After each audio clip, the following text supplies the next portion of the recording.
We are live on the post-game party week 10. He is Jim Dunaway. I'm Ryan Brown. What a day of college football. Whew. I feel like, Dunaway, the first day of November, the first Saturday in November is always our best day of the year, it feels like.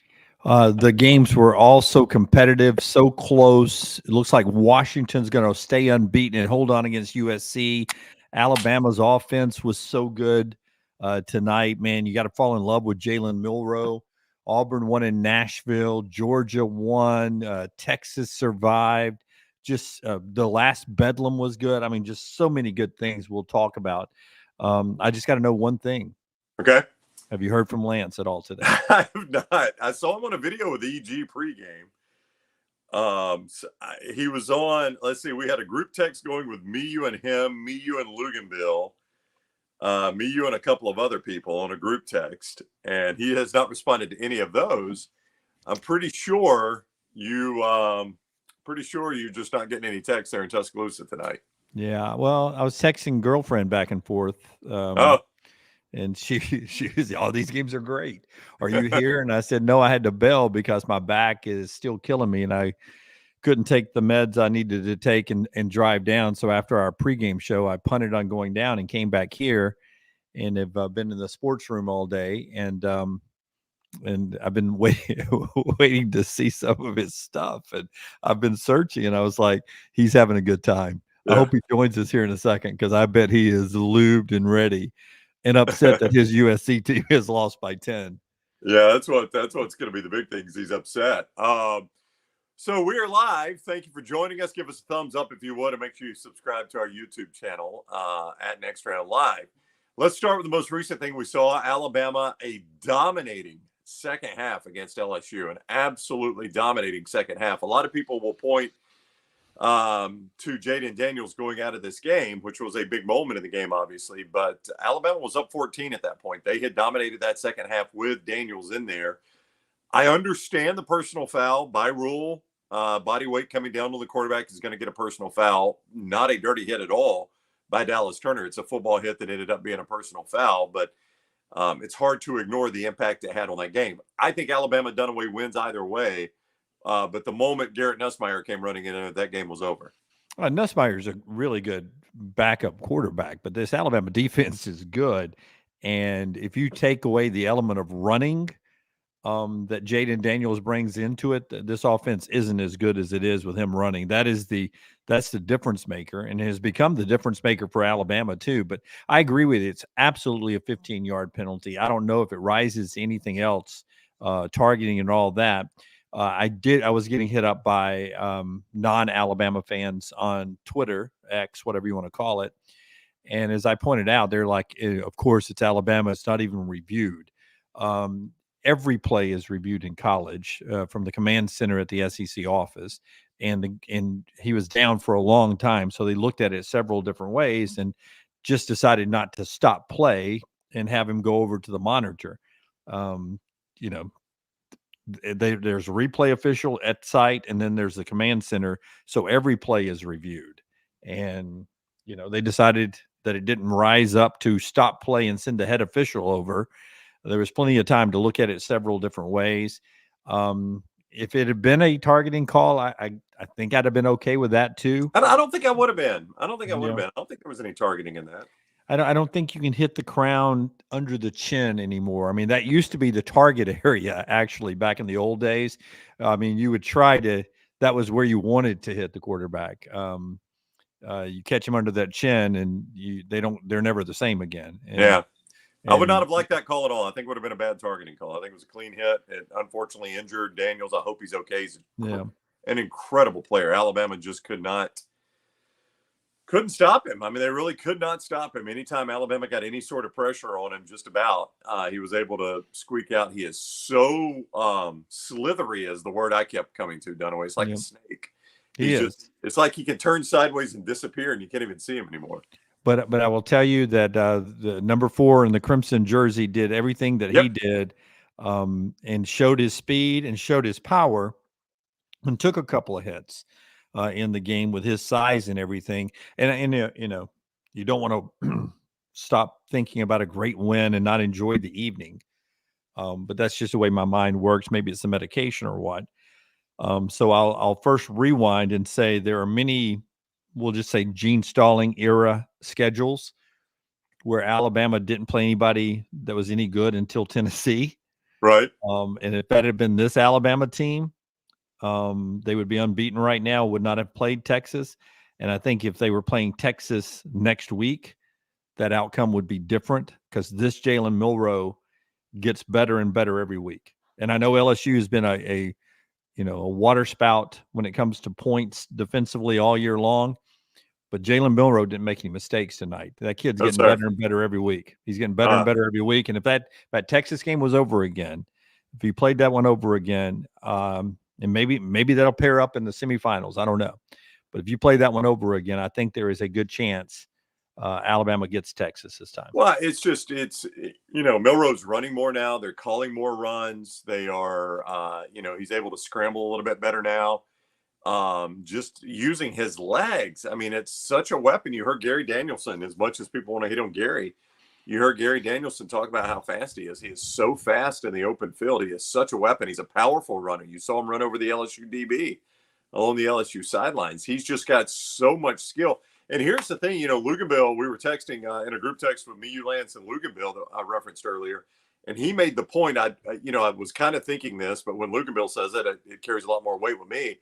LSU got so focused on Jalen Milroe, Alabama's backs could do whatever they wanted, and you saw that.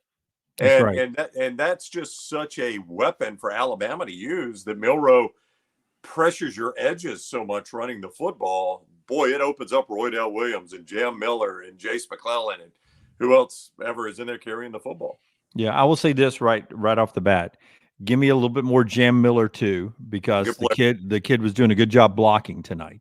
Yeah. So I mean, he picked up a couple of blitzes, and you're going to need that down the road. And I see the chat, and I understand that LSU's defense is not good. That Ole Miss put 50-something on them, but Milroe didn't make the mistake he made against Texas. Texas's defense is better. Georgia, Kentucky, Auburn, those defenses will all be better than LSU's. I agree with you. I'm just telling you, the guy is throwing the short ball better. I'm just now looking at the highlight of Jam Miller catching one out of the backfield where he just barely cleared Harold Perkins. In fact, I think Perkins barely touched it and still was caught by Jam Miller. I mean, that was a touch pass. He threw a couple of underneath passes that were interceptions. He didn't make bad reads. They were interceptions against Texas, so they were incomplete passes earlier this year.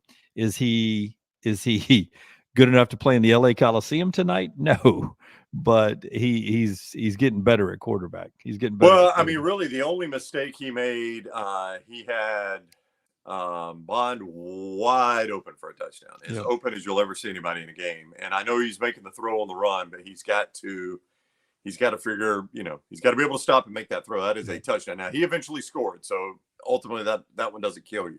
Yeah, I'll tell you this. He threw the deep ball worse than he's thrown it all year. That's the irony here. That's what I was about to say. Yeah. And he threw it into double coverage. So when you do play a Kentucky and Auburn or a Georgia down the road, I think a couple of those deep balls were interceptions, and they just weren't tonight. Hats off to Burton. He played a little good DB on a couple of them. Best offensive line performance we've seen from Alabama this year, you think? Helped out, yeah, but helped out by the fact that Milroe is such a threat to run now that you can't just pin your ears back and go get him like I think Texas could and some others. It's funny, there were people who said to me earlier this year that Jalen just doesn't want to run. He wants to be a pocket quarterback. He doesn't want to run. And tonight he looked like he enjoyed running. And that kind of Jalen Milroe, that kind of Jaden Daniels, that kind of Michael Penix, that kind of Caleb Williams, that'll get you paid, man. Jalen Milroe, there are NFL teams that will look at his ability to run. If he can develop that passing, they'll be like, I'll take a little slice of that and give it a shot. Yeah, but let me give you, when I talk offensive line, not all of this is Alabama's offensive line. Some of this is LSU's scheme. 6 solo tackles, 1 sack. Who am I talking about? 6 solo tackles and 1 sack. That is Harold Perkins.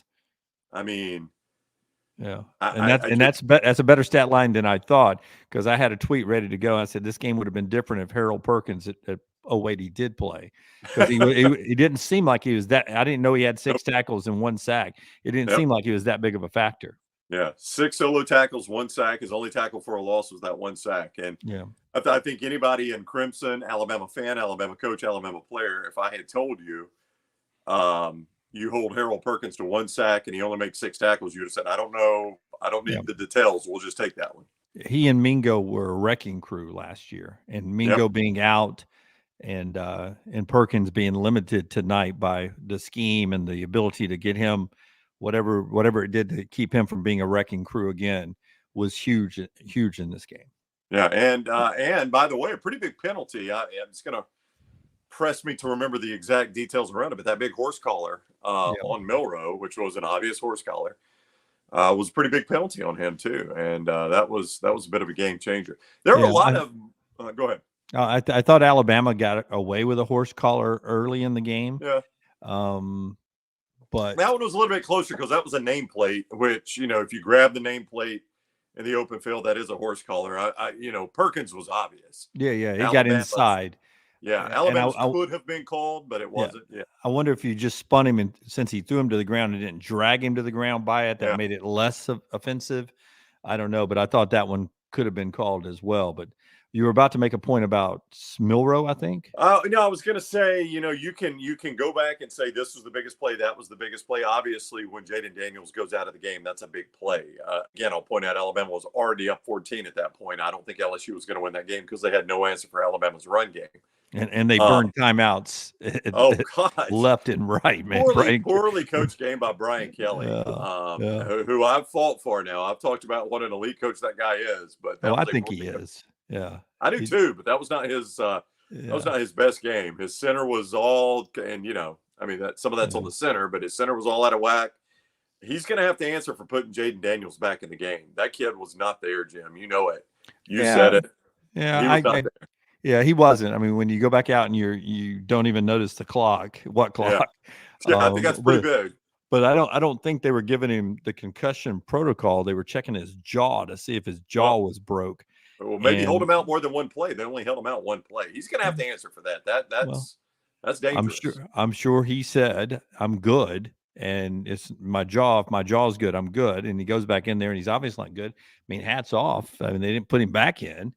They took him out right there. I mean, there are times in our history that the guy would have tried to play through it. I mean, the Favres and the Elways of the world probably would have kept playing the rest of the game. I can't see the clock. Tap me when it gets inside 10. Yeah. Or say clock, and I'll go ahead and snap it. So Frank is asking, can anybody explain the 1st and 1 penalty? I've heard this a lot. So it was 1st and 15. Yeah. They pick up the first down. There's an illegal block behind the play. The yardage that you mark off from the spot didn't negate the first down, but it made it 1st and 1. So it's a weird way they enforce the penalty, but it's really the only way you can enforce that penalty. Yeah, it's 1st and 15. So he runs it. At this point, he runs it 31 yards. 31 yards. No, it's going to be 29 yards. Yeah, and then you get a 15, and you get a 15-yard penalty from the end of the run backwards, which ends up being a 14-yard gain from the line of scrimmage, making it, and you repeat the down, making it 1st and 1. Yeah. So it's a weird way they enforced that penalty, but it's what it was. So 1st and 1 was why I know there were a lot of people confused by that. No, I was going to say you could argue about what the biggest play of the game was, but I tell you, one of the biggest plays of the game was Milrow is dead to rights and floats that little ball to Jason McClellan, and he goes down the side. That's the play of the game. That's the one I was going to say too, Brown. I'd agree with you. Heads up play by Milrow is, first of all, he literally has his head up. He's not, looking around at the rushers coming up. He's got his head up. He's aware of the situation. Floats that little ball to McClellan. Big gain from McClellan. And I think that's just emblematic of the type of game that Jalen Milrow played tonight. Yeah. Hats off to McClellan for leaking out too, because that's not part of the play. He's supposed to be in protection, but at that point, everything's behind you, so no need to go back and get in the pile, and you just floated it over to him. That was a heads-up play by both of those guys. And you're right. I mean, and Gary talked about this for as many times as he's been sacked this year, for him to be as poised in the pocket as he is, when people are flying around him, to not panic and run or get happy feet or just throw it up sometimes. I mean, impressive night from Jalen Milroe. Neil says the interception was huge. Obviously, there's no doubt. First play of the fourth quarter. That was another Dallas Turner play, right, where he jumped up and deflected it. That was huge. And Terrion Arnold intercepted it. Of course, CBS had their interview ready to go where Brian Kelly's talking about, I got to finish this drive strong. Well, Coach, I hate to tell you. Yeah, I don't know why they air it at that point. I guess just to show that they have him. Yeah, a little bit of a dated interview there. A lot of people are asking where LT is. I love that y'all think he's going to get a good enough cell service in Tuscaloosa on a game day to do a video stream. That's funny. Well, I mean, I'd like to know if he's trying.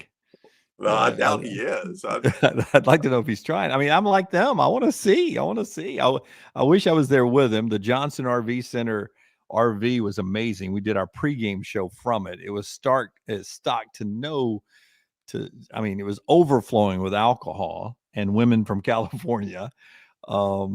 And Ralph, the driver, is completely sober, and he's a hired driver that's going to get him there and get him home safely. So nothing to worry about there. But I'm like them. I want to see the carnage right now. I mean, when you got LT, his ex-brother-in-law, and 10 women from California, and all the alcohol that was on that RV, I want to see it too. I'm dying to see it. And I assume there are videos that just can't get out because of the cell service.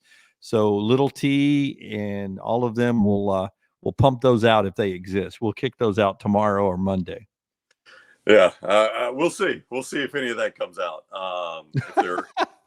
So there's a chance it won't come out? Well, I have no idea. I don't know what exists, to be honest with you. I bet he's been shooting. I know LT. He's been shooting stuff, and it just won't go out. I mean, We've all seen the spinning wheels, or it just sit there halfway loading and just won't go out on game day. And they keep telling us all the time that, it's improving on game day. It's improving on game day.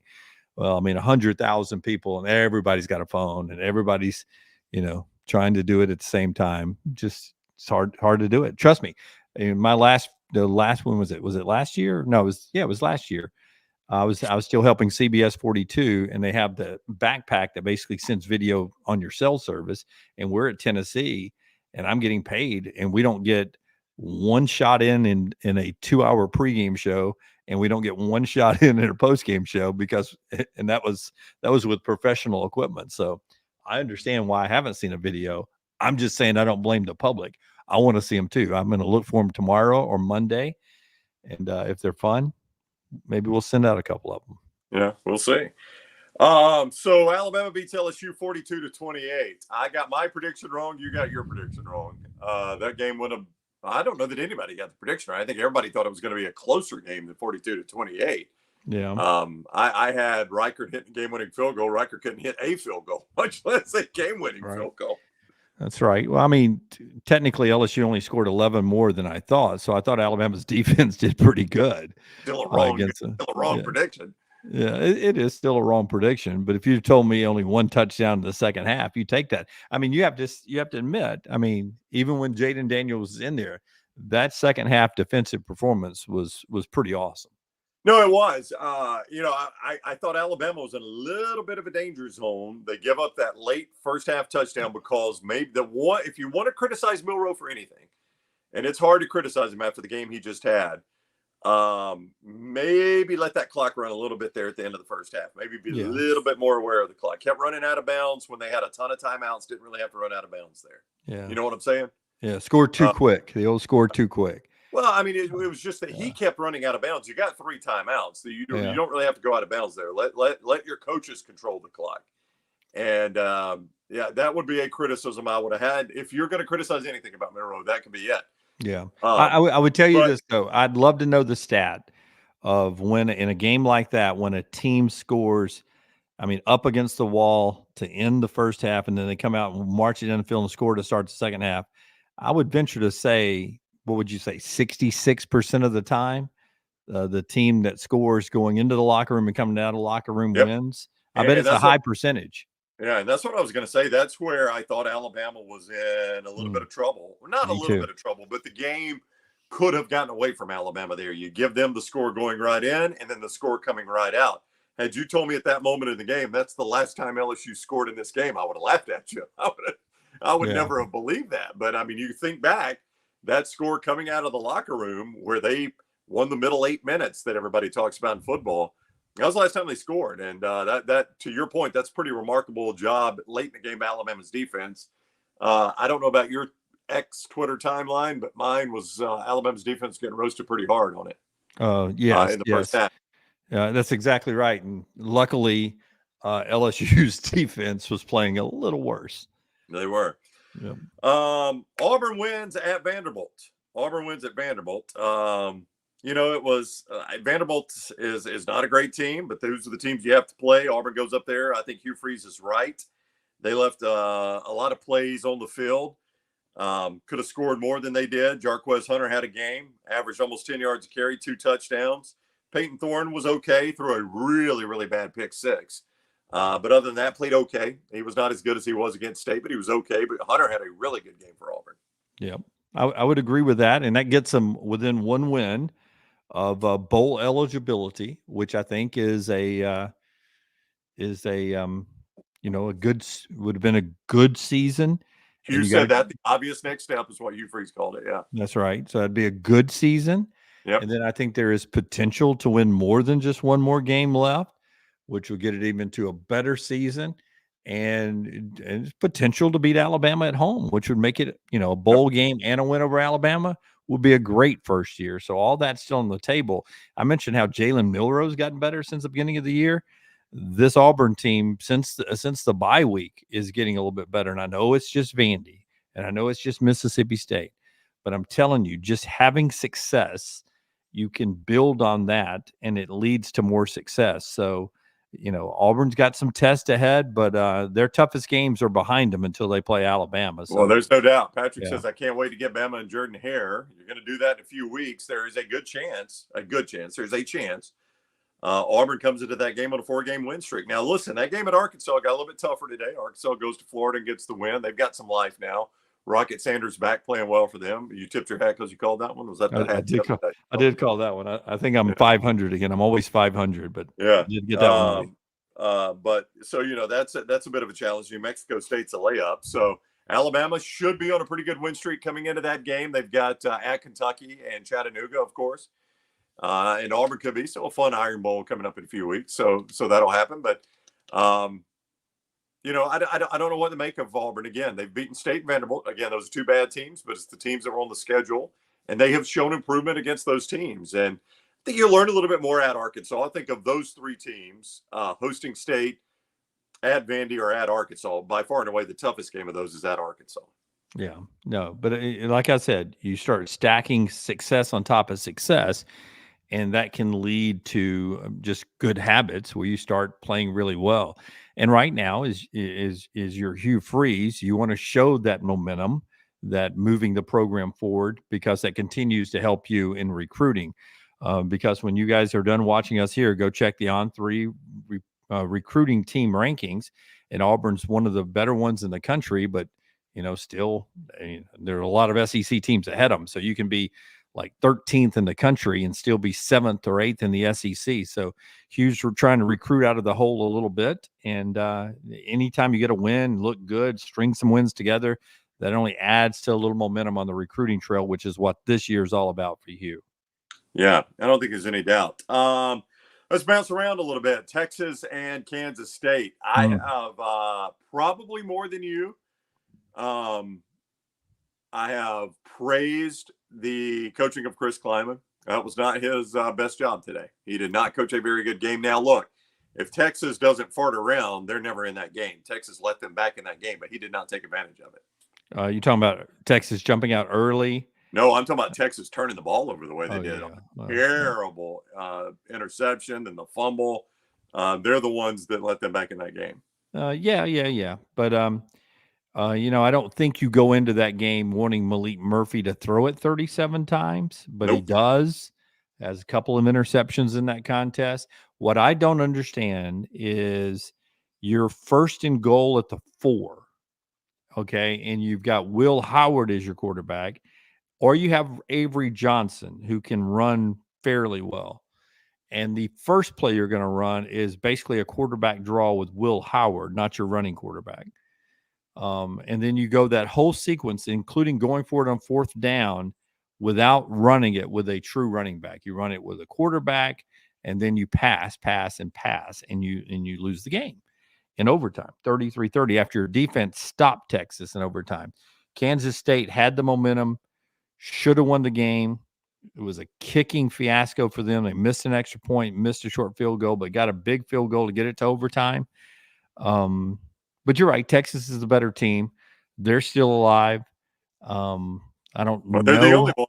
Yeah, they're the only one. I don't know how you judge later on if it comes down to if Alabama was to win the rest of them and Texas was to win the rest of them, and Washington, who has beaten USC, one of the Big Ten teams, and Florida State are all unbeaten. I assume Alabama would be left out by the head-to-head against Texas, but I don't know. Yeah. So I was hoping, as an Alabama guy, that Kansas State would have, sort of eliminated that head-to-head discussion off of Alabama's plate. Alabama's got a lot of work still to do, but that was a great opportunity right there for Kansas State to sort of erase that loss for Alabama when it comes to the committee. Ole Miss beats Texas A&M. This was a weird game if you did not watch it. Ole Miss is up 14-0, cruising. They go in to make it 21-0. Gets called back for a hold. Another hold after that leads to a field goal attempt, which gets blocked and returned. All of a sudden, it's a 14-7 game, and they could never separate themselves from A&M after that until A&M missed the potential game-tying field goal right at the end. When you think of Ole Miss, and you think of the Ole Miss LSU game, again, I'll go back to stats I didn't see coming. 42 passes from Max Johnson. With what LSU did to Ole Miss, that's just I didn't think I'd see 42 passes from Max Johnson in this game. I thought they'd try to, run Moss and some of the other guys a little bit for Texas A&M, but they threw it 42 times. They threw it more times than they ran it.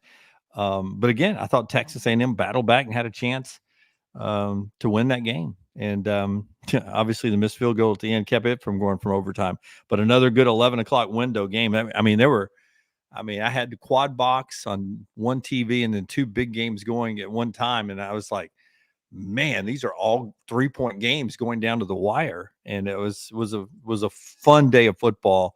And it started with that great early window, and Texas A&M and Ole Miss was one of those. And now Ole Miss and Georgia, game day's going there next week. I thought Missouri played Georgia pretty much toe-to-toe. Georgia flexed their muscle, but, Georgia, they keep winning. They won 26 straight. But are they the big bad wolf right now, or are they just a really, really good team? I don't know. I could see Ole Miss, who I think you called to be the team that gets them, makes that interesting next week if Jackson Dart plays well. Well, technically, I picked Missouri to win that game. They had every opportunity, and they couldn't close the deal. They did. I thought Missouri. Hats off. I thought Eli Drinkwitz and his guys played really, really well today. Yeah, I agree. And Georgia had to earn that win, and they did. Georgia played well when it counted, but Missouri did not look like their record was because of schedule. They legit played toe-to-toe with Georgia. Brooks asked if we have addressed the Brian Kelly putting Jaden Daniels back in without clearing concussion protocol. We did mention it. Thankfully, they did not run a play. I think Brian Kelly's got to answer for that. That was obviously an oversight on his coaching staff and his medical staff's part that you just can't have anymore. And, it's unfortunate, but thankfully they did not even run a play, which made it obvious he needed to be out of the game. Are you a Miami Dolphin fan who's questioning the medical protocol of another team? Miami has made that mistake too, and it's unfortunate to the point that Tua considered retirement. And technically it wasn't even Miami. It was the NFL doctors. Yeah, well, mistake Tua. But if I'm Brian Kelly, I'm not a doctor, right? Well, yeah, but it's on the doctors. But if the medical, you're saying Brian Kelly's got to answer for that. If I'm Brian Kelly, they don't ask questions of the doctors after the game. They ask questions of the coach. He's got to answer for it. Yeah, but I mean, if the medical staff is, he's got his helmet back and he's going back in the game, Yeah, that's on them. I'm the coach. I'm gonna overrule the medical staff at that point. No, but he's got to answer for it. He's the head of the program. He's the one that's got to answer for it. It's his job. He's the head football coach. Okay. And now, if he says the medical guys told me he could go back in the game, so I'll put him back in the game, then if you're LSU, you got to take care. You got to fix that problem. That's a problem, obviously. He couldn't even come out of the tent. I don't know how you put him back in the game. So somebody, Brian Kelly's the one that's got to answer for it because he's the one that does the post game. Is my point. And he's the head coach. It is his program. And, he's got to fix that. You cannot have a player going back in a game in that situation. You just can't. It's my opinion. I mean, I don't know. I don't know what you want me to say. Josh Heupel won today as I do the silence there. There you go. Yeah. I mean, I don't know. I don't know why and look, I know what you're saying. If the doctors tell Kelly he can go back in, you don't understand what I'm saying. I'm saying Brian Kelly is the one that has to answer for it. He is the head football coach. They don't bring the team doctors in to do the post-game press conference. They bring the head coach. And if the doctors tell him he goes back in, he needs to say that, and they need to take care of the doctors. Let me just say, I understand that you're saying that he will actually physically have to speak words. Right. But I think the phrase he has to answer for it is oftentimes used as a phrase. He's got to pay a price for him going back into the game. He's got to answer for that. And I don't necessarily agree Brian Kelly has to pay a price or answer for that. He may literally have to answer a question. And once you clarified that's what you meant, then okay. He will literally have to say the medical staff cleared him, and word for word, that's exactly what will happen. The medical staff cleared him to go back in. They were checking his jaw. They didn't think concussion was part of it because it wasn't targeting. And then when he got out there, he was dazed and confused. And I stepped in at that point, and he didn't come out of the tent again. Jaden's more important to me than winning this football game in Tuscaloosa today. Obviously, it impacted us, and it was a tough break for us. Yeah, Next question. Yeah, next question. Thank you. Yeah, Coach Harold Perkins did not have a concussion. He did not. It was a very small part of this game. Could you answer that for me? I cannot. I cannot explain how they got around. Probably because I screwed up Harold Perkins in the offseason by changing his position. That's wild, isn't it? I mean, it's like you go series without hearing his name, like 2 or 3 series without hearing his name. Yep. And I mean, you heard his name in practice on Tuesdays last year on every play. Yeah, it's very different this year. And they line him up almost evenly at 3 different places. His number of snaps on the edge, in the box, or as a hybrid star position guy is almost split 33% across the board. He doesn't really line up in one position more than the other. And at that point, maybe you're trying to do too much with him. Just let the dog eat, I tell you what, you want to talk injuries going out of the game. One that almost became a massive injury was when Key went out of the game and Story had to come in. Story is an obvious drop off. He at one point was just kind of lost out there. Jaden Daniels running right behind him on a big gain. And then on the touchdown right before the half, you got to understand situation there. He's going for the pick, and you let your guy score a touchdown. Yeah. You tackle that guy down in the field, it's a spike and a field goal. Big difference. You're right. That's exactly right. I mean, because, even on replay, I'm watching, okay, did his butt hit? And when his butt hit, is the ball across the goal line? And it was a good call. Yep. Oh, so if it had not been, they'd likely run out of time at that point. Yeah. Maybe not able to get it going. So, yeah, I understand that. I don't know if he's going for the pick. I thought he was going to knock it down. Either way, make the tackle. Just make the tackle. It was so close. There were a couple of times they were so close to making big plays on that defensive backfield. Story's in there because he's replacing the injury. Amos played a lot because they're playing dime package most of the night. So I love Amos. Story's learning. Jaden Daniels running up his back didn't bother me so much because he's in phase with his guy. They're in man-to-man. That happens all the time in man-to-man. You could be still covering your guy and the guy's running right behind you unless somebody starts yelling. that, hey, it's a run, turn around, whatever the code word is for, hey, he can't pass it anymore. He's already passed the line of scrimmage. So I don't blame it that much on him. He had his guy covered. He wasn't going to go anywhere. I don't know. I leave this game really liking this football team, and I know it's just LSU's defense, but I like the way they attacked this game tonight. I like the way they attacked the second half, and I just saw Dallas Turner hit Jaden again. I guarantee Nick Saban asked Brian Kelly about him right after the game. I mean, that's close. That's close to a targeting, and I don't think it would change the outcome of the game because he would have still been out of. He'd have still been out of the game, and it would have been a 15-yard penalty and a first down. So maybe they went on and scored, but then they'd have to stop Alabama and score again, and that only ties you up. So I don't think it changed the outcome of the game. But if they'd have thrown a flag for targeting there or ejected him for targeting, I think I would have understood it. I would not have. No. Yeah. No, it would have been one of those that you could complain about for sure. Yeah. Nick Saban, by the way, asked about Deontay Lawson and Jalen Key. Ankle for Lawson, quad for Key. If I read this right, does not know how bad the injuries are. Lawson got kind of tangled up. Honestly, Jaden Daniels broke his ankles. I guess technically sprained one of them, but got tangled up on his own feet there in the open field along the sideline, and never came back in the game. So that would be a big loss. Alabama had just gotten back healthy. This was the healthiest Alabama had been all season long.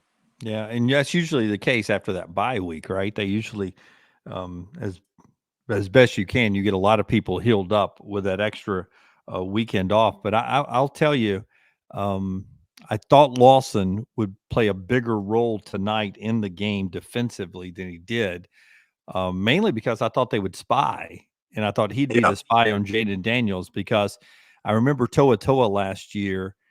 It felt like he shot the wrong gap, playing very aggressive. Anytime Jaden had a big run, he would duck inside a hole and Jaden would go outside, or he'd duck outside and Jaden would go inside. It seems like he was spinning the wheel, picking the roulette wheel, picking red, and it was black, picking black, and it was red every time. And when he got it right, it would land on green. It never seemed like Toa got it right in this game last year.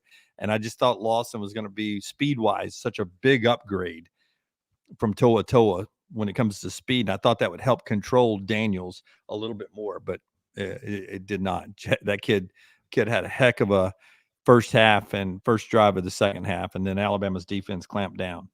Patrick asked if we talked about the phantom QB hit on LSU's first drive. It was actually hands to the face. Yeah, a good call. I thought it was a good call. He had his hands up in his face. Anytime you see that head get pushed up like that by the face mask, I know Danielson said it was short, and it was short, but it doesn't matter. If they get the hand up in that cage and it pushes the head back, that is an automatic flag. Yeah, it's a huge unfair advantage. And I think the only person that is really allowed to do that is a guy with the ball on a stiff arm. And that under the mask is, I don't know if that's the easiest call to make in refereeing football, but I think it's one of them, and probably is the easiest one to make. Yeah, it took him a minute you get the obvious extended hand and the obvious head backwards. Yep. That's a very easy call. Yeah, it took them a minute to find it. They initially thought they were calling it on Daniels, but there was nothing there you could call on a quarterback roughing the passer or anything like that.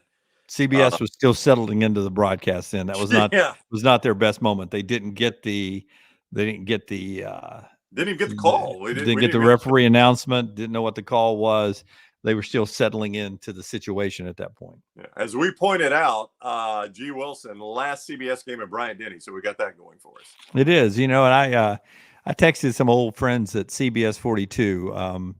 My time at CBS 42 was the Saban years. I was at NBC 13 before then, and I was brought in basically to start with to host the Saban show, but mainly to make a lot of money for CBS 42 doing pre and post game. And those were a lot of good memories. And I understand a lot of people don't like Gary Danielson, but me personally, I enjoyed the heck out of working at a CBS affiliate and doing pregame and postgame shows in 2008 when Alabama was unbeaten in the regular season, 2009 national championship, 2010 championship with Auburn, 2011, 2012, 2013 with Auburn to the championship, 14 to the playoffs again, 15 championship, 16 loss in the final, 17 championship, 18, a loss in the finals. And then I wasn't there for the 19, 20, and so forth. But for those years to work for a CBS affiliate in Birmingham, Alabama, those were the golden years, man. That was fantastic. And I miss doing that. The post-game shows, those were a lot of fun. The pregame shows would get long sometimes, and I always wondered who was watching. But the postgame shows were always fun because the ratings were good, and it was always a lot of energy. And I miss doing that. Do you think Alabama LSU was the most significant game that CBS, that specific rivalry, is the most significant game they had in their SEC run?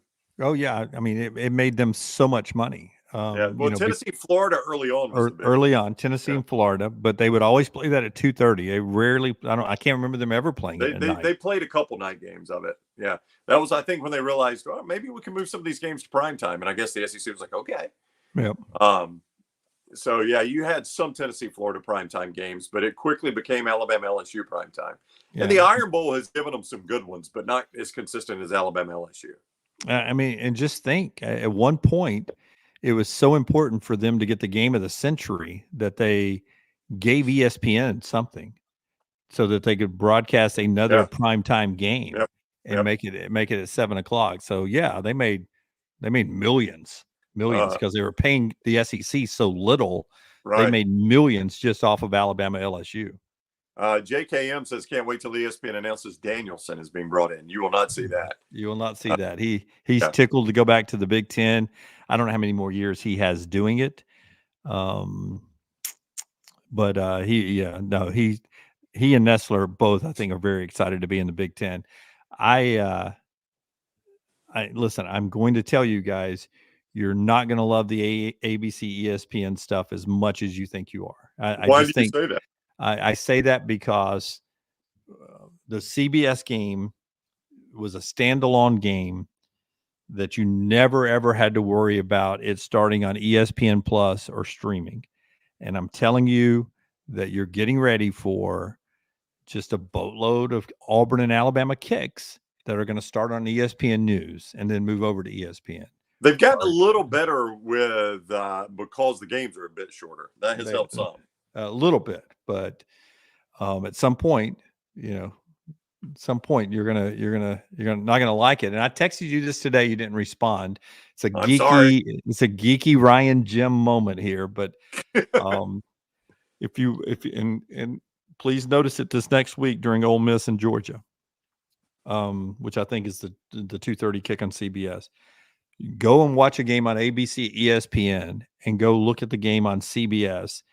And look at how much more screen you get of the field and action on a CBS broadcast compared to ABC and ESPN broadcasts.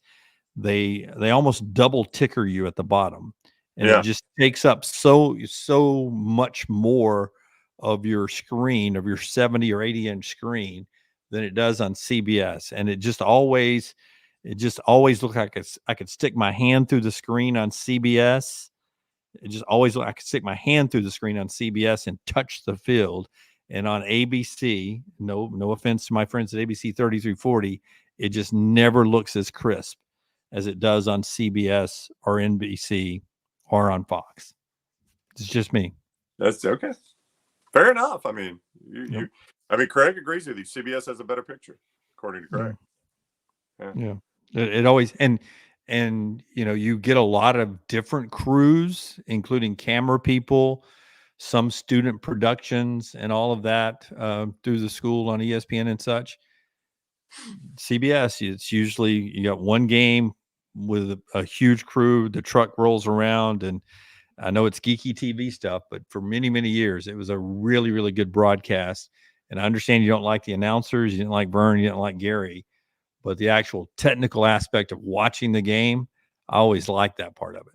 Yeah, a lot of people are agreeing with you in the chat room. David, one of those. That's true, Jim. So I'm on pain meds, so I'm probably smarter on pain meds.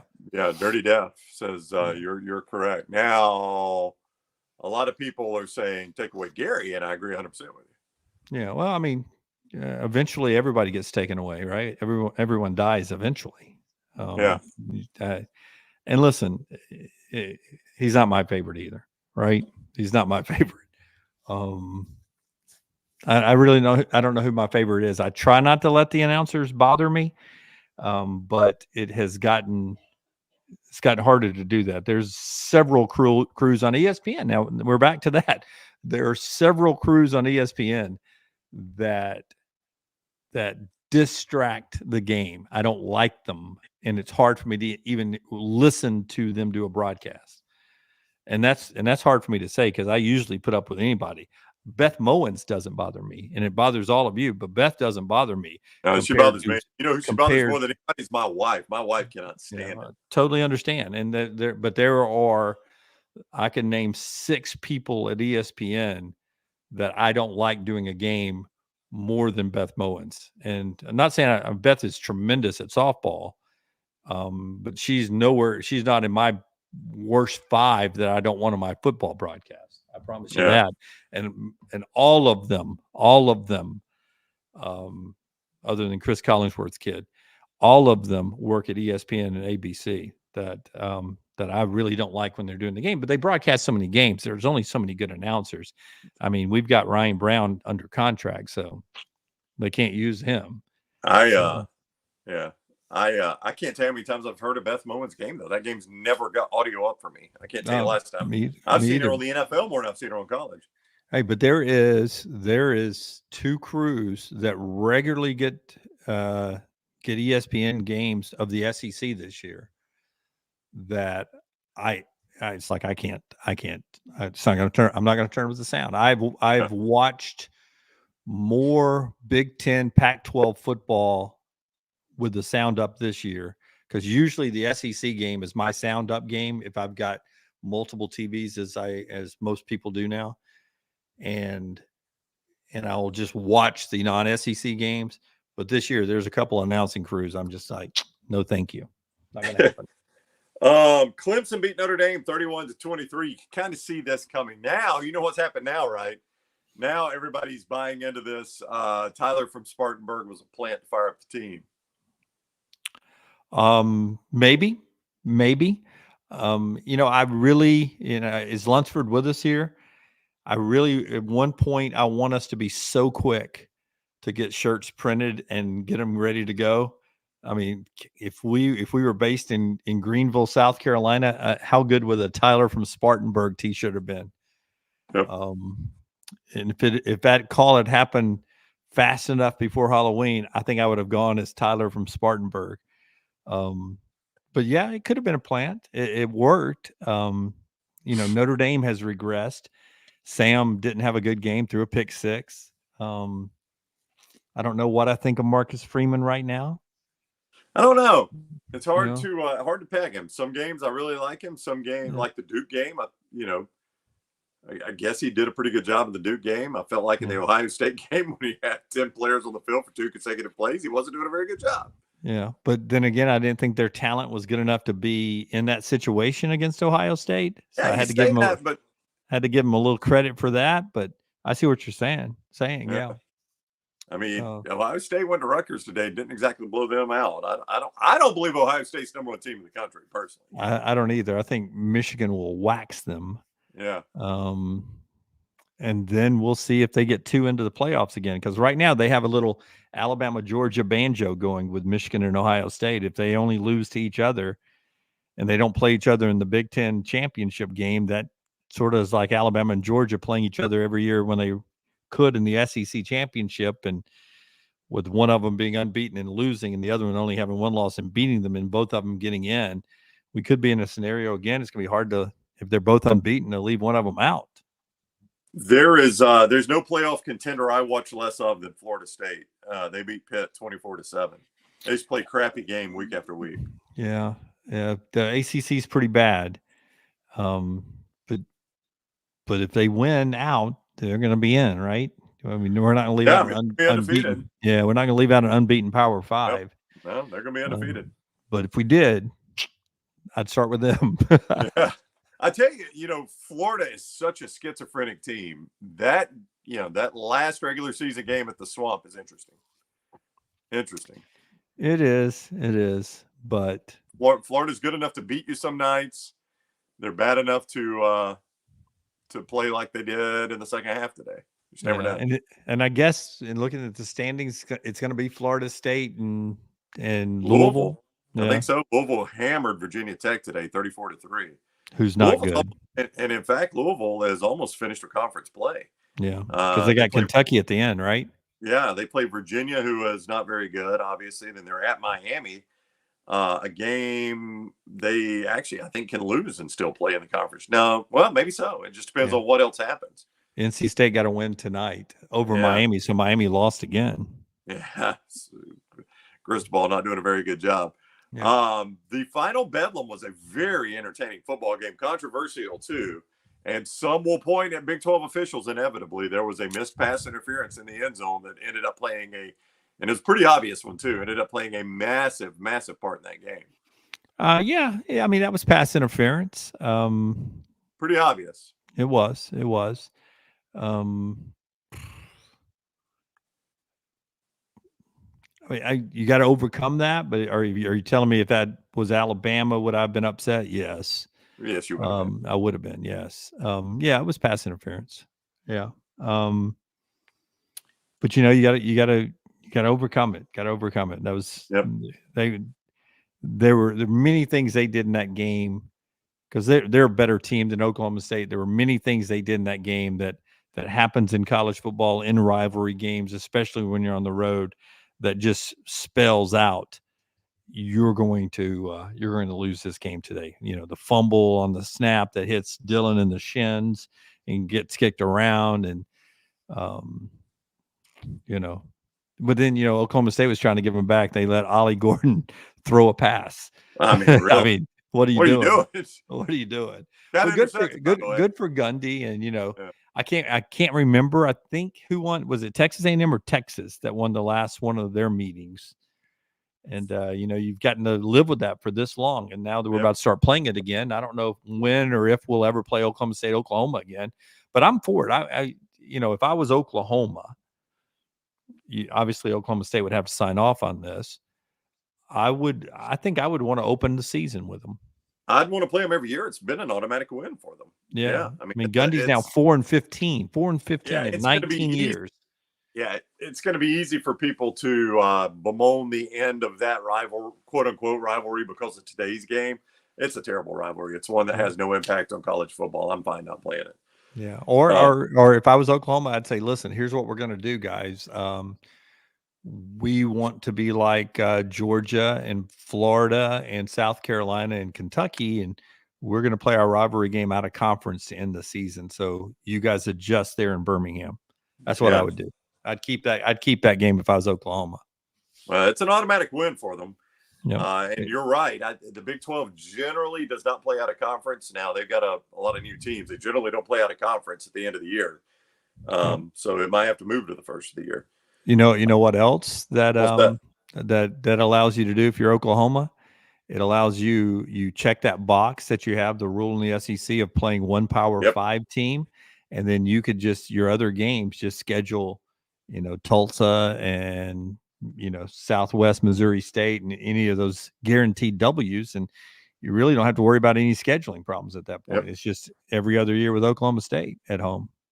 Oregon beat Cal 63-19. Bo Nix might be your leading Heisman candidate especially after Jaden Daniels took another loss tonight. I don't know if he's going to be out extended time, but Bo Nix, 386 pass yards, 4 touchdowns, only rushed for 3 yards, but had 2 rushing touchdowns. So he had 6 total touchdowns. Yeah, but that's something Bo's not doing this year. He's not running. He hasn't had to yet, I guess.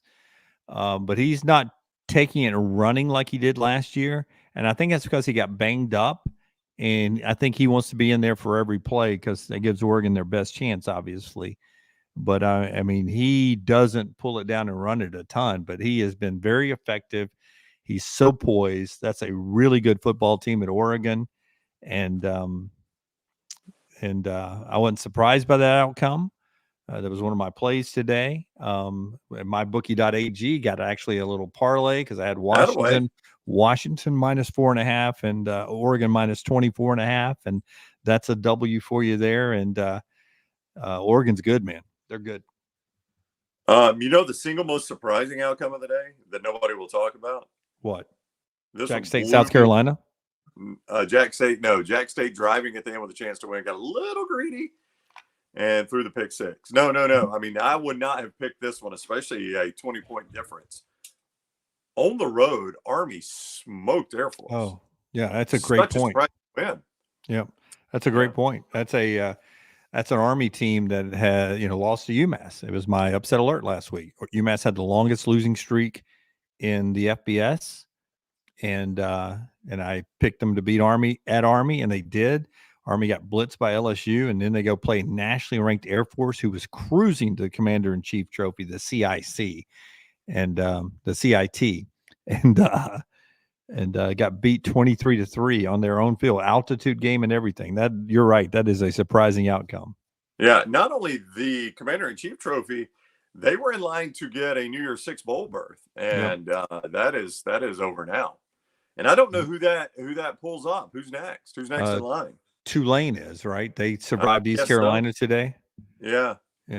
It's Tulane again, because James Madison doesn't have the bye, right? So it's Tulane, and if for some reason Tulane lost, that would open the door for possibly Troy. Wow, good for Troy. I mean, and I don't know who Tulane has left. I can look real quick.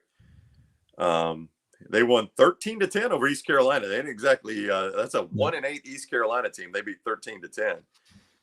They host Tulsa. They're at FAU, and they host UTSA.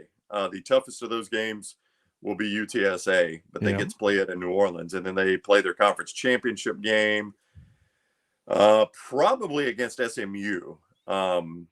Could be a rematch against UTSA. They could have to play UTSA in back-to-back weeks. That'd be interesting. Yeah, obviously James Madison is not eligible, or it would be them. But Troy right now at 7-2 may get into the conversation.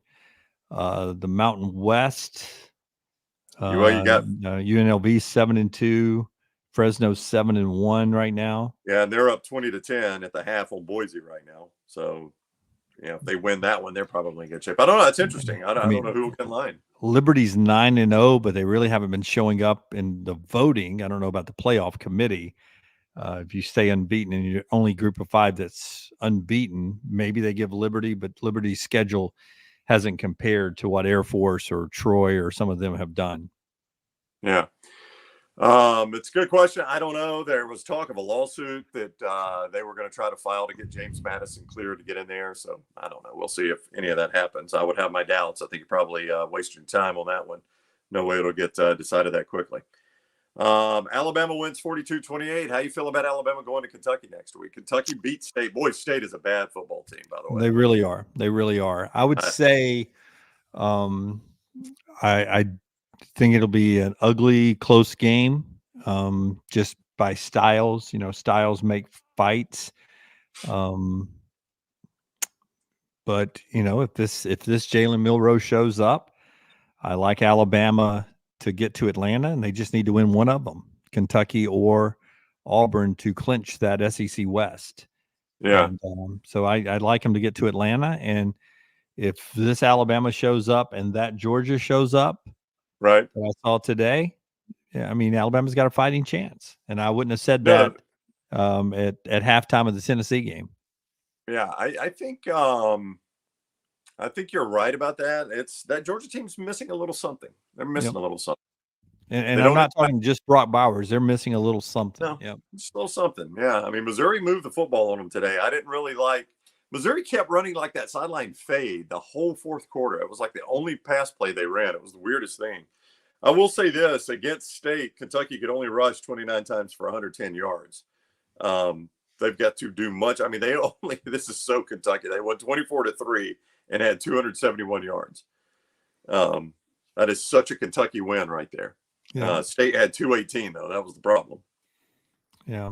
This Alabama defense is, I mean, I know it looked like it was going to be a track meet all night, but Second half against Tennessee, second half against LSU.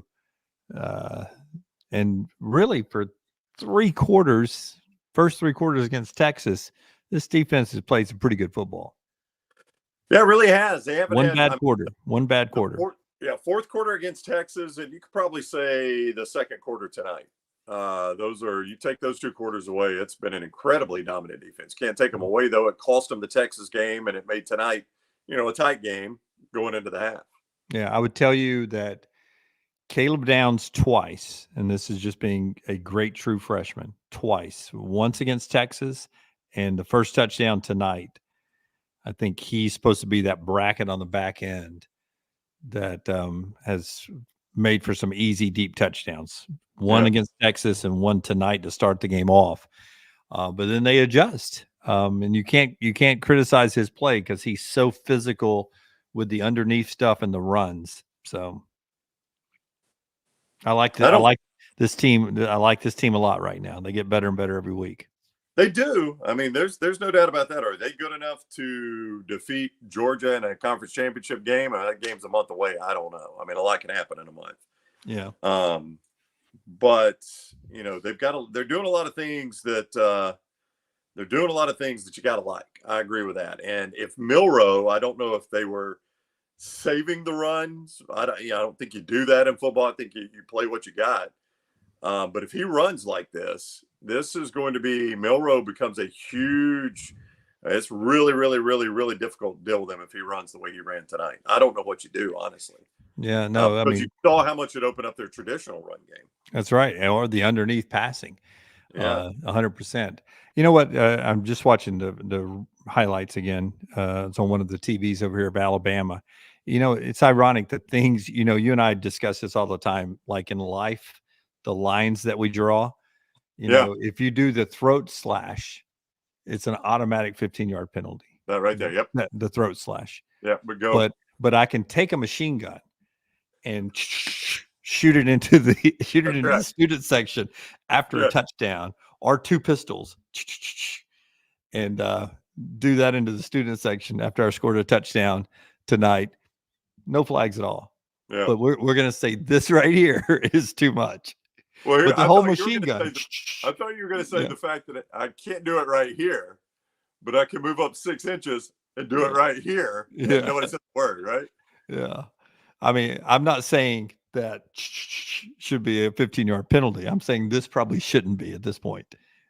This, we probably should say, listen, if we're just cutting the opponent's throat, it's probably on the same level as me firing a machine gun into a crowded student section, right? Yeah, I don't disagree. After a touchdown. You're right. It is weird. It is weird where we draw lines. Yeah. And I'm so old, I remember a penalty that used to get thrown automatically if you high-fived or shook hands with the crowd. So when Milroe did that after the first touchdown, I was like, oh no, they're going to flag him for that. But apparently that's not a penalty anymore. You can go and high-five the crowd again, because that became after every touchdown tonight. Yeah, I would at one point.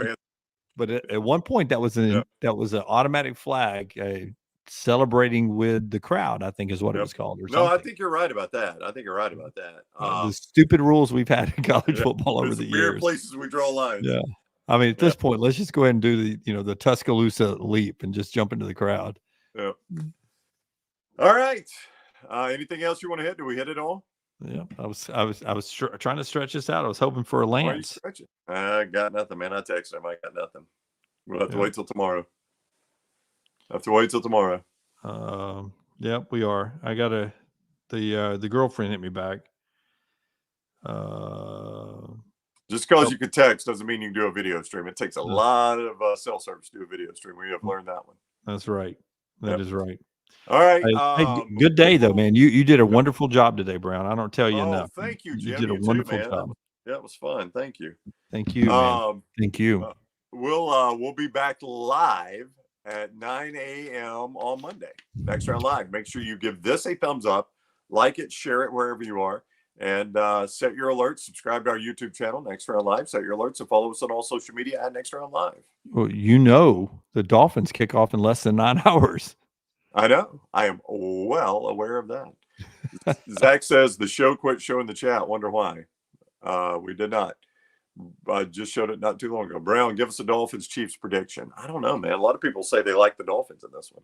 Oh yeah, I mean, Chiefs are not what they have been. I would say Dolphins 35, Chiefs 17.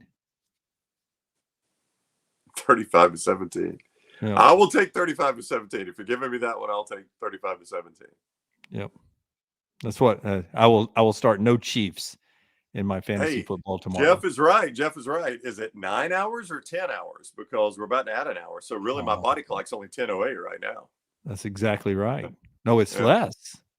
Right. You're losing an hour. Yeah. So is it 9 hours or 8 hours? It's 8 hours. No. You're gaining an hour. No, losing. You fall back.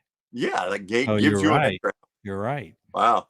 My wife has me confused. She went to sleep after the third quarter, and she's like, time changes. And I was like, you're right, but she should have stayed up an extra hour and watched the Tide win.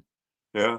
What's good? Apparently, we ignored him. A lot of things in the chat tonight there. So sorry we ignored you. Yeah, chat was moving pretty fast.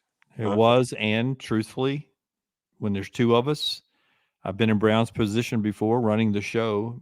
Normal days when there's two of us, I can't do the normal things I do when I'm running the show. It's my bad. I should have been watching the chat more. So Zach, sorry we ignored you. What's good? Sorry we ignored you. I'm sure they were phenomenal comments that we were not able to get to. Well, I mean, give them again. Let's go overtime. Give us the comments again, Zach. I don't want to dig back. I can't dig back through them. I'm telling them to post it again. Let's do 5 minutes of chat right now. Let's go. All right. Zach wants to know, is there karaoke tonight? There will not be karaoke tonight, Zach. No karaoke. Ice Service says Auburn's completely irrelevant. There are SEC teams currently far more irrelevant than Auburn. I would tell you this, Ice Service, they are irrelevant until they beat you, and then that's going to keep you out of the playoffs. Robert, the chat was on fire tonight like Jade Daniels' chin after Dallas targeting. What's good says, why not talk NFL? Literally just sat here and talked Dolphins Chiefs. They actually play in the NFL. What's good? Those are two NFL teams. Will says, good decision to ignore. What's good? I think he just showed us that. Here we go. Oh gosh, they move some. Oh, here you go, David. What's Michigan's best win? Dunaway, Michigan's best win. Go. Michigan's best win to date is against Maryland. Yeah. Is that true? Mo Jones, Brown, will you get out of service before kickoff? No. Is Michigan's best win who? Is that your plan? You're going to go early service and then catch the second half? That is not my plan. I'm going to catch. Oh. Is Michigan? Is Michigan's best win is who? Is it Maryland? Have they played Maryland? Don't think so. Well, Lunsford wants to know who's going to win the 4A state title. Lunsford can't even tell you who's in 4A. I'm going to take Jacksonville. 4A, I'm going to take Piedmont. I'm going to take my man Jacksonville, Clint Smith. John wants to talk WNBA. Season's over, John. The Legacy won it, or somebody. Best win right now for Michigan. They have not played Maryland. Still to come. They got Penn State, Maryland, Ohio State to end. Right now, their best win is Rutgers, 31-7. Yikes! That's their best win. Of which Greg Schiano at halftime said something fishy's going on here. Yeah.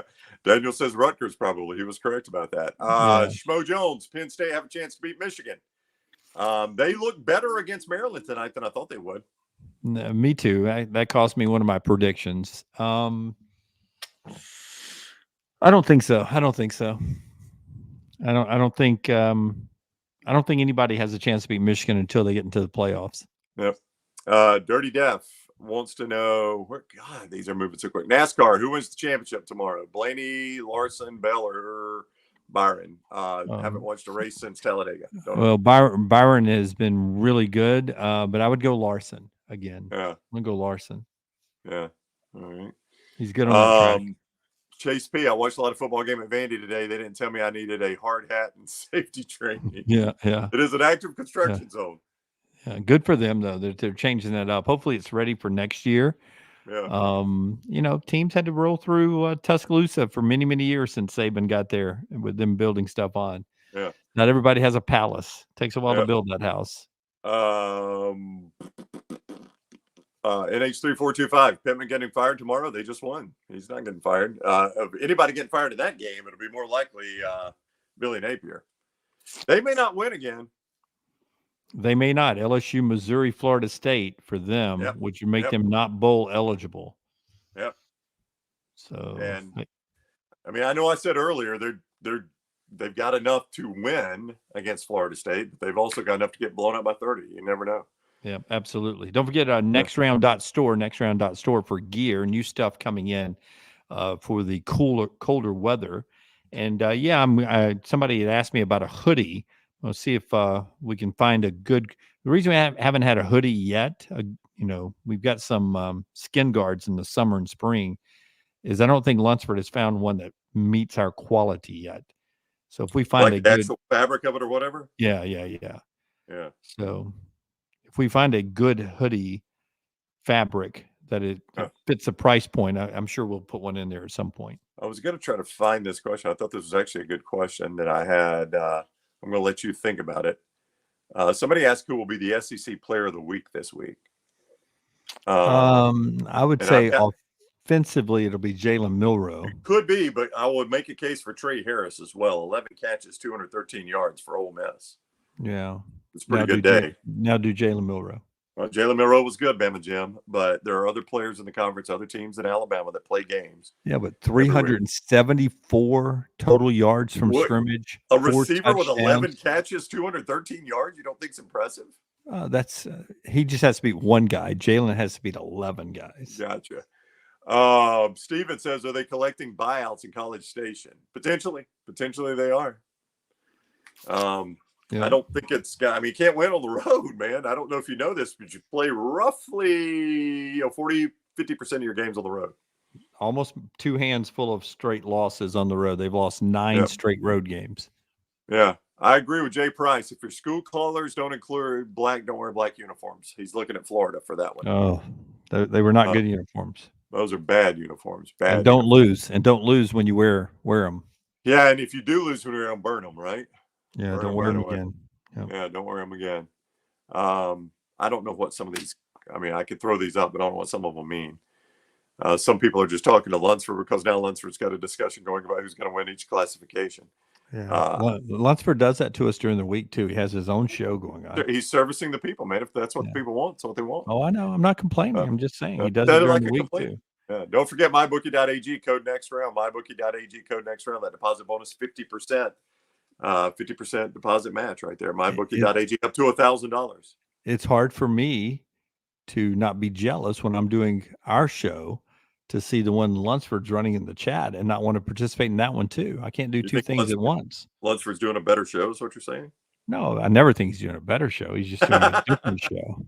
Hey, somebody asked if Alabama moves up. Does Alabama move up? Ohio State won. Georgia won, Michigan won, Florida State won, Washington won, Oregon won, Texas won. So no. The answer is going to be no to that one. Yeah, no. I just don't see anywhere they can go. Because they don't move up because Texas beat them, right? Yeah. So they're not going to move up. You wouldn't think so? Well, I mean, if you look, Jim, the committee put Oregon one spot behind Washington, and they put Alabama one spot behind Texas. Yeah. Now, they did put Oklahoma behind Texas, but it was coming off a loss to Kansas, and Oklahoma has now backed it up with another loss, so they don't have to worry about that anymore. But my point is, they showed all along they respect the head-to-head.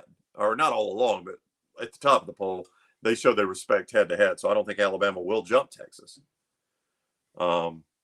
Texas, who they got coming up here? At TCU is so bad. Yep. At Iowa State can be a tough place to play, and then they play Texas Tech. Yep. They're going to get probably Oak State in the conference championship game, though. Interesting game, Jimmy D. Interesting game. Oak State's got UCF left. They should destroy UCF, though that is on the road. They're at Houston, also should destroy them. BYU, who just got toasted by West Virginia today. Dodged a bullet today. This was the best chance to get them out of the way for Alabama today. Who, Texas? Yeah. Oak State can beat them in the Big 12 championship game. That's not outside the realm of possibility. Yeah, we'll see. We'll see. I'm just hoping it doesn't come down to that. Well, does it?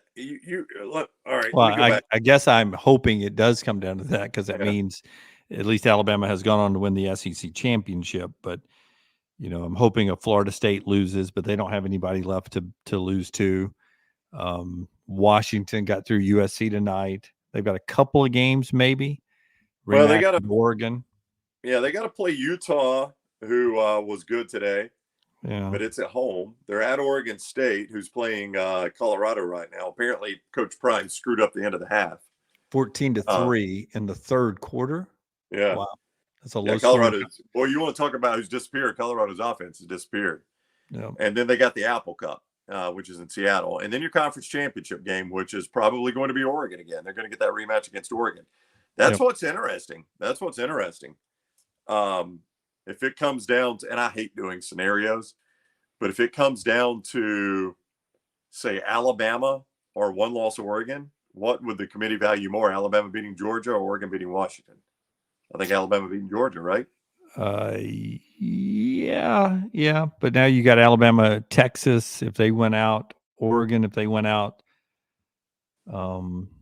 Michigan, who's unbeaten, one loss, Ohio State, unbeaten Florida State. Now you have a conundrum, and the SEC's never been left out. So it'll be interesting to see what happens. Yeah. We need some chaos, man. We need some chaos. Oh, it always happens. We do this every year, and they scramble to find 4 teams. Every single year they scramble to find 4 teams. But I feel like we've dodged the bullet the last 2 weeks. Could have been chaos today. Could have been chaos last week. Yeah, you'll get some chaos still. You'll get some chaos. All right. Does that do it now? You good? You want to go? What do you want to do? You want to talk some NFL real quick? All right, let's talk some NFL. It starts early tomorrow, Dolphins and Chiefs. Let me pull up the I mean, it's a college football show, but I mean, one guy wants us to talk NFL. I think he was probably just yanking chains there, like people like to do in the chat room, thinking it's going to bother us. I would say that I did this on the show this week. There are 6 shitty quarterback matchups this week in the NFL. True. NFL is pretty boring until it gets to be December for me, to be honest with you. Kansas City down to 1.5 against Miami. That has dropped a full point, down to 1.5. Smart Kansas money. City's giving points? Yes, they're favored 1.5 over the Dolphins tomorrow morning. Such easy. Let me find the good games, just good point spreads. Close point spread. Houston's laying 3 to your Bucks. Yeah, shitty game, and I'm a Buccaneer fan.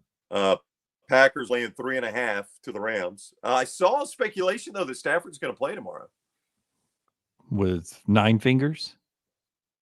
I don't know. 4 on his throwing hand? 4 on his throwing hand. Patriots laying 3 to the Commanders tomorrow.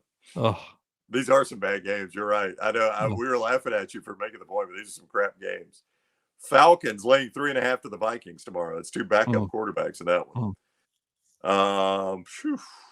Colts laying 2.5 on the road at Carolina. Raiders with a new coach laying 1.5 at home to the Giants. I would watch that game in my backyard. You want to know what part I'm going to rewatch of this show right before I go to sleep? Not this part. This part. Philadelphia. Here's a good one. Eagles laying 3 at home to the Cowboys. Okay, that's a good one. That's a good game. But we got what time is that one? That's late. That's late window. 3:25. Oh, okay. Good. 3:25. Yeah. Bengals laying 2.5 at home to the Bills. That's the Sunday night game. Another good game. Yep. Sunday night game. So all I have to do is watch my crappy Bucks play in the early window. Then I'll watch good Eagles, Cowboys. Then I'll watch good Bills, Bills and Bengals. Yep. Okay. That'll be my day tomorrow. I was going to find Schefter because they're saying I thought Schefter was reporting there's a chance. Rams quarterback Matthew Stafford listed as questionable for Sunday due to his thumb injury, unlikely to play against the Packers, though the team is giving him all the time it can before making any final decisions per a source. And then Schefter goes on to say a bunch of stuff. So I don't know if he's going to play or not. Brett Rippon would be the guy that plays if he doesn't. That's according to Schefter 2 hours ago. So there you go, Matt Stafford. There you go. We talked Bobby's NFL. Right. Brown Bandit covered. You got another one. I got another. What's that give me? A point? Oh, I think it gives you 5 with the new system. Oh, heck yeah. So I guess 17 points. I did cover Yeah. with Mizzou. I did not Bobby cover is with absolutely correct. I did not cover with Virginia Tech, and LT did not cover with LSU. Yeah. So 5 points for you. Bears at the Saints. Jay Price says, good grief, that sucks. Mm. Um, And that see, is, those would be the games if I was an NFL broadcaster. Those would be the games I'd have to go do. I'd yeah, be Bears and Saints. Hello, I'm Chris Mortensen. Welcome to the yeah. Bears and Saints. I get paid to watch this every week. That's the only reason I'm watching it. Same with the Texans and Bucks. I'm a Bucks fan. Pretty crappy game Yeah, to watch. yeah. But Oh, Michael got for some Michael reason, I got like it in another. December. Yep. I like it in December and in the playoffs. I do not like Boy. it until then. NFL. Oh, I love the NFL. I watch it every Sunday. I mean, even the bad games are close at least. I watch it. It's just not as fun as college football to me. No, college football is different. I've just never understood. There are a lot of people that are like, "Oh, I'm a college guy. I'm not an NFL guy." Like, you can literally be both. They play different days. I mean, you don't have to like pick one over the other. I mean, no, I watch it. I watch it. I just am not. I don't live and die with it. You know, I live and die with college, man. I mean, every game I'm just so tied to. I'm just. Well, I mean, like this basement I'm in right here, I got down here 12 and a half hours ago. I walked out to take the trash out of the trash can earlier. So nice out tonight. But I mean, that's the only time I've gone out of my house all day since we did the show. Brandon says college football is the best, but the Red Zone channel on Sunday is awesome. I don't watch the Red Zone anymore. I've got a Sunday ticket. Reese and Pat McAfee did a Red Zone NFL or a college tonight. I don't know if you watched any of it. Did you?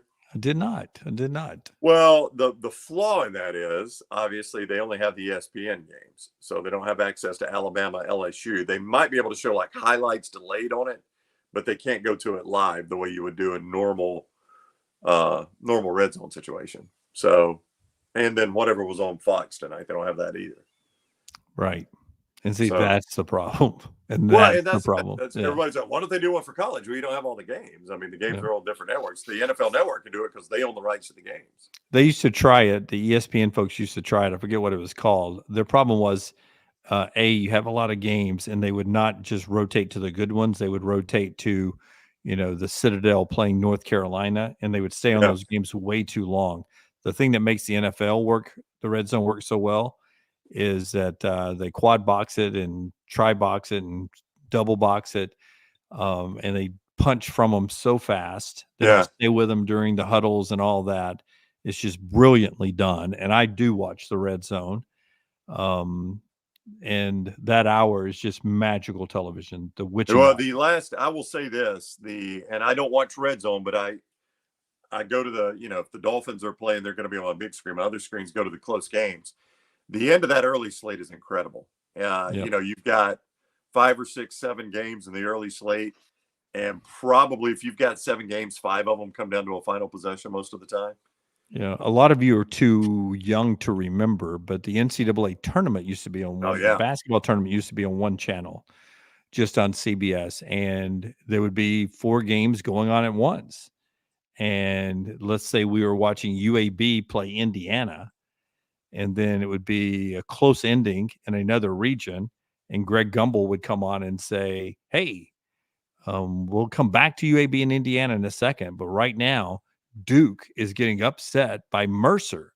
Let's go to Ian Finkel, who has the call with Jim Sparnuckle." And they would go to Sparnarkle. Ian Eagle and Jim Sparnarkle. That's who you're looking for, though. Yeah. So those were almost better days. It felt like, but now I've got them all on every screen, and I don't know. It just was something about them switching to the game for the final 2 minutes and 20 seconds that made it seem so intense, as opposed to it being up the entire game over here. Jeff wants to see my setup. Jeff asked for my setup, so let me show him. It is beautiful. Bad angle, but you got 65 and 232s. I have found that. And that is it. We have lost Brownie. Or me. I don't know who we lost. May have been me, may have been Brownie. But that's going to do it for the show, folks. Either I'm gone or Brown's gone. No, it was me, I think. I don't know why, but me showing you my screen screwed it up somehow. I mean, you're this guy now. Oh, am I max headroom? Yeah. I have found that I can only pay attention to 3 screens. Like if I try to do more than that, I just can't really pay attention to it.